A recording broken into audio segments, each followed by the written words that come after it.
Odvajamo žumanjak od žutanjka.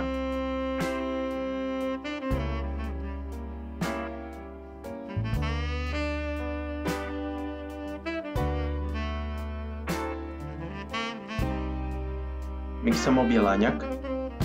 Dodajemo prst oplac soli. Miksamo dok ne dođe čvrsti snijeg. Miksamo žumanjke. U njih dodajemo 8 žlica šećera.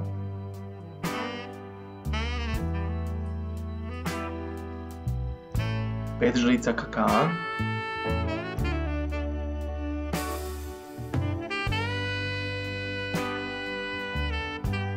6 žlica brašna.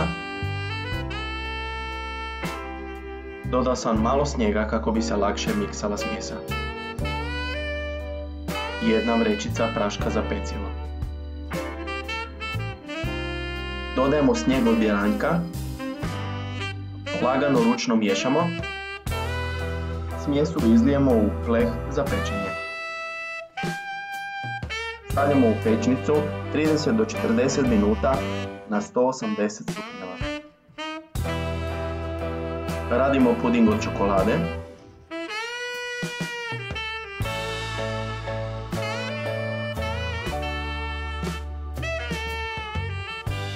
U kremu od pudinga dodajemo čokoladu za kuhanje. Kremu stavimo hladiti. Ja je pokrijem sa plastičnom folijom kako se ne bi napravila kora.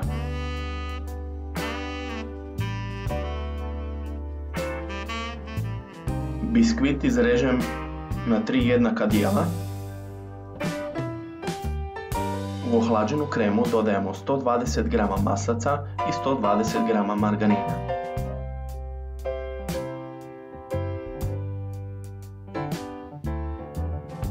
Radimo šlag. Biskvit kako ne bi bio suh natopim sa mlijekom u kojeg dodam 2 do 3 žlice ruma.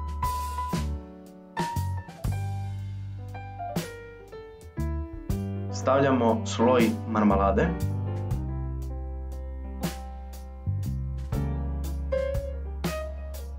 Sloj kreme. Sloj šlaga.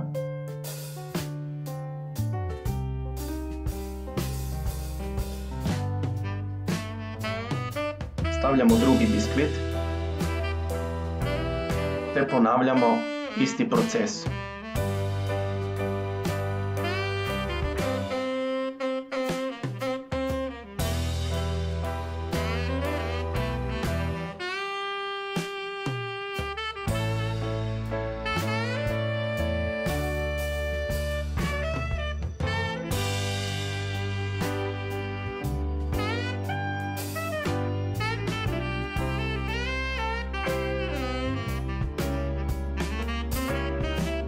Tortu možete ukrasiti po želji.